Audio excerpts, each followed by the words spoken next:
Youngsters बहुत सारे हैं, सभी को पैसा चाहिए, सभी को स्टार्टअप करना है, इवन बिजनेस भी कर रहे हैं तो भी उनको पैसे की ज़रूरत पड़ ही जाती है। तो दोस्तों, मैं अविनाश साहू आज आपके लिए एक ऐसा वीडियो लाया हूँ जहाँ पे मैं आपको बताने वाला हूँ कि बिजनेस स्टार्ट करने के लिए पैसा कहाँ से लाएं। ये एक ऐसा टॉपिक है दोस्तों जो हर किसी के माइंड में रहता है। हर कोई आदमी अपना बिजनेस खुद का स्टार्ट करना चाहता है बट स्टार्ट कर नहीं पाता, क्योंकि वो यहीं पे फंस जाता है कि आखिर मैं पैसा कहाँ से लाऊं।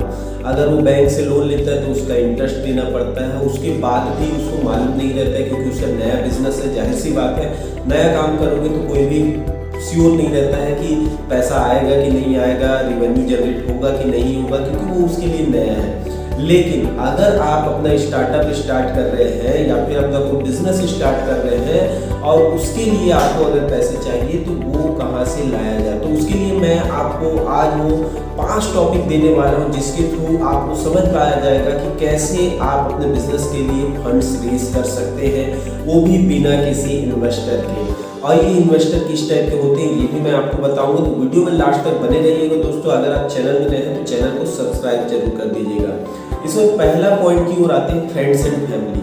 अब फ्रेंड्स एंड फैमिली मैं इसलिए बोल रहा हूँ क्योंकि दोस्तों ये एक ऐसा पॉइंट है जहाँ पे हम लोग किसी से भी पैसे ले सकते हैं। इवन आपने भी देखा होगा कि आप बहुत बार अपने दोस्तों से पैसा मांगते हैं लेकिन वो देते नहीं हैं। लेकिन कुछ ऐसे दोस्त रहते हैं जिनको आपके आइडिया पे भरोसा रहता है, कुछ ऐसे फैमिली में मेंबर्स रहते हैं जिनको आपके आइडियाज़ पे भरोसा रहता है। उनको लगता है कि हाँ भाई ये कर सकता है तो इनको पैसा देना बनता है। क्योंकि अगर आप फ्रेंड्स एंड फैमिली से बोरो करते हैं पैसे तो वहाँ पे आपको इंटरेस्ट नहीं देना पड़ता है। इवन बैंक से लोन लेने से अच्छा आप फ्रेंड्स एंड फैमिली से एक छोटा अमाउंट लेके देखिए, और वहाँ से अगर आप पैसा लेके उसको इन्वेस्ट करते हैं तो आपके ऊपर बर्डन थोड़ा सा कम रहता है। आप फ्रेंड्स एंड फैमिली ज़्यादा बोल भी नहीं पाते हैं, क्योंकि अगर आप बैंक से पैसा लेते हैं तो कंटिन्यू आपको कॉल्स आने स्टार्ट हो जाएंगे, आपको पैसा देना है पैसा देना है। आप अपने बिजनेस को छोड़ के आप बस उसी के बारे में सोचते रहेंगे। दूसरा पॉइंट है सर्च इन्वेस्टर। अब इन्वेस्टर कैसे सर्च करना है?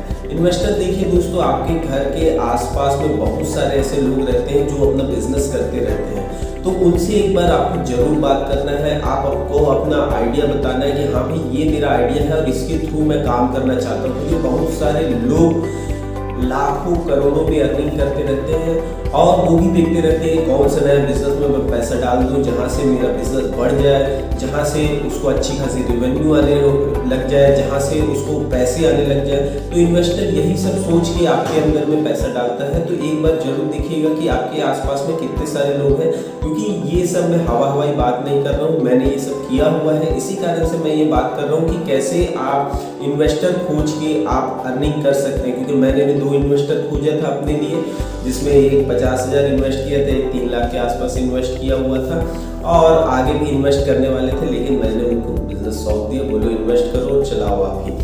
तो अपना काम यही है कि हम ऐसा रहता है कि हर एक काम को हर एक आदमी नहीं कर सकता है। अब माइंड है, इसका मतलब हम लोग आइडिया दे सकते हैं, लेकिन ये नहीं है कि हर एक बिजनेस को अपन करते रहें। क्योंकि मेन अपना बिजनेस है ग्रोथ बिजनेस है, जिसको हम लोग फोकस करते हैं, जिसके थ्रू हम लोग बिजनेस को ग्रो करने के लिए लोगों की हेल्प करते हैं, बिजनेसमैन की हेल्प करते हैं, स्टार्टअप जो भी करना चाहते हैं उनकी हेल्प करते हैं।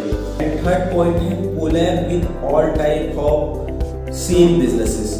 अब कोलैब करने से आपको फायदा ये होता है सेम बिजनेसेस से, क्योंकि बिजनेस कर रहे हैं गत्ते का। अब गत्ते का अगर आप बिजनेस कर रहे हैं तो उसके रिलेटेड किसको किसको गत्ते का जरूरत पड़ता है। अगर आप उसमें कुछ मटेरियल ऐड करके आप उस गत्ते को कुछ नया बनाना चाहते हैं तो उसको भी नया बना सकते हैं। लेकिन आपको बातचीत ऐसा करना है कि आपका काम भी हो जाए और आपको पैसे भी बाद में देने पड़े। क्योंकि बहुत सारे प्रोडक्ट है, जैसे कि डिस्ट्रीब्यूटर हो गया, डिस्ट्रीब्यूटर से अगर आप प्रोडक्ट ले रहे हैं और उसको अगर आपको मार्केट में सेल करना है तो डिस्ट्रीब्यूटर से कुछ सैंपल ले लीजिए और बोलिए कि मैं आपका इतना प्रोडक्ट सेल कर दूंगा, और एक अपना टारगेट सेट करके रखिए कि हाँ भाई मेरे को इतना प्रोडक्ट सेल करना ही करना है। तो उसके थ्रू अगर डिस्ट्रीब्यूटर का भी माल बिकते रहेगा तो वो भी आपको माल देने से कभी भी कतराएगा नहीं। क्योंकि आपने देखा होगा कि सामान पहले छोड़ा जाता है, दुकानों में जो भी सामान देने वाले रहते हैं पहले सामान छोड़ते हैं, उसके बाद अपने डायरी में लिख लेते हैं, बोलते हैं कि जब बिक जाएगा तब पैसे दे देना, कोई दिक्कत नहीं है, पहले माल रख तो लीजिए। तो दोस्तों हर एक आदमी अपना माल बेचना चाहता है और आपको भी मालूम है कि वहाँ से आप रेवेन्यू जनरेट कर सकते हैं। अपने बिजनेस को अगर सेम टाइप का आपका बिजनेस है तो उससे कोलैब जरूर कीजिए आसपास के लोगों से जो इस टाइप का बिजनेस कर रहे हैं, तो उससे क्या है आपका रेवेन्यू जनरेट होगा। इवन आपको अलग अलग सामान बहुत कम प्राइसिंग में, इवन माल बिकने के बाद आपको उसको पेमेंट करना है, तो ऐसा सिस्टम भी आप अपना सकते हैं। पॉइंट है, पहले माल ले लो और उसके बाद पैसे दो। जैसे कि मैंने थर्ड पॉइंट में क्लियर किया, ये मिलता जुलता ही पॉइंट रहता है। आपको किसी भी प्रोडक्ट को अगर आपके दुकान में शोकेस करना है तो आप पहले उससे माल ले लो और उनसे ये रिक्वेस्ट करो कि जब माल बिकेगा तभी मैं आपको पैसे दूंगा, क्योंकि अधिकतर लोग मान जाते हैं। क्योंकि अगर बिजनेस माइंड के हिसाब से सोचा जाए तो पहले माल दिया जाता है, फिर वो बेचेगा तभी तो आपको पैसा देगा। ऐसा तो है नहीं कि आपका माल बिका ही नहीं है और पहले ही पैसा दे दिए, क्योंकि बहुत सारे बिजनेसेस में ऐसा फंसने के चांसेस रहता है कि आप उनसे माल ले लिए, उनका हेडेक खत्म हो गया, अब आपका माल बिके ना बिके ये आपका हेडेक है। तो इस हेडेक के हिसाब से मत चलिए, आप हमेशा फोकस कीजिए, उनको बोलिए कि भैया मेरा इतने महीने के अंदर ये माल नहीं, ये प्रोडक्ट नहीं बिकेगा तो मैं आपको ये रिटर्न कर दूंगा, आप किसी और को बेच दीजिएगा। इवन अगर ये माल बिकता है तभी मैं आपको पेमेंट कर पाऊंगा, क्योंकि उससे आपके अंदर भी प्रेशर आता है कि भैया उसको पेमेंट करना है तो जल्दी से जल्दी इस माल को बेचना ही बेचना है। फिफ्थ पॉइंट की ओर आते हैं, B2B2C मॉडल। B2B2C मॉडल क्या होता है, मैंने इसकी वीडियो बना दी है, तो अगर आप डिटेल में जानकारी लेना चाहते हैं तो आप उस वीडियो को देख सकते हैं। B2B2C मॉडल में हम लोग ये करते हैं कि आप किसी से माल लिए अपने पास रखें और दूसरे को बेचें, मतलब बिजनेस टू कस्टमर।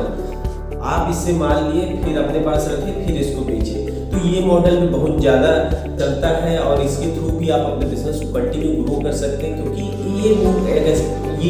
ये एक ऐसा मॉडल है जिसके थ्रू आप बहुत कम बर्डन में, मतलब माल कोई और देगा, रखेगा कोई और बेचेगा कोई और, तो इस मॉडल में चलते हैं तो आपके पास बर्डन बहुत ज़्यादा कम हो जाता है। आप बस नोट करते रहते हैं कि कौन सा प्रोडक्ट कितना ज़्यादा बिक रहा है, कहाँ पे बिक रहा है, कौन बेचने में ज़्यादा सक्षम है, तो आपको भी समझ में आ जाता है कि आपके प्रोडक्ट की रेवेन्यू कितनी जनरेट होगी, आपके बिजनेस की रेवेन्यू कितनी ज़्यादा जनरेट होगी, आप उसमें प्रॉफिट कितना कमा सकते हैं, आपका प्रोडक्ट में मार्जिन कितना है। और इसमें क्या है, पैसे लगाने की भी ज़रूरत नहीं पड़ती है, क्योंकि किसी और का प्रोडक्ट है उसको आपको किसी और को बोलना है कि आप इसको बेचिए करके, इसमें आपको जो कमीशन मिलेगा उसमें अपना भी कमीशन रखिए, उनको भी कमीशन दीजिए और वो सीधा कस्टमर को बेचेगा तो उसमें उसको भी प्रॉफिट होगा और आपको भी प्रॉफिट होगा।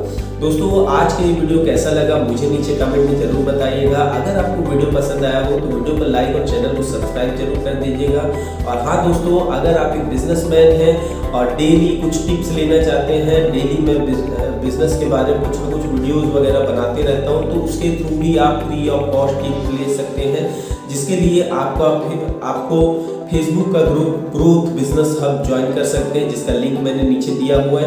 और हाँ दोस्तों, अगर आप प्रॉपर बिजनेसमैन हैं और अपने बिजनेस को कंटिन्यू ग्रो करना चाहते हैं, उसके सेल्स को बढ़ाना चाहते हैं, बिजनेस को ऑटोमेट करना चाहते हैं, अपनी मार्केटिंग की स्ट्रेटजी को चेंज करना चाहते हैं जिससे ज़्यादा से ज़्यादा रेवेन्यू जनरेट हो और अपने बिजनेस को कंटिन्यू 1 दुकान से 10 दुकान तक आप पहुंचाना चाहते हैं, तो उसके लिए मैंने नीचे वेबिनार का लिंक दिया हुआ है, वहां उस लिंक को ज्वाइन करके आप वेबिनार अटेंड कीजिए।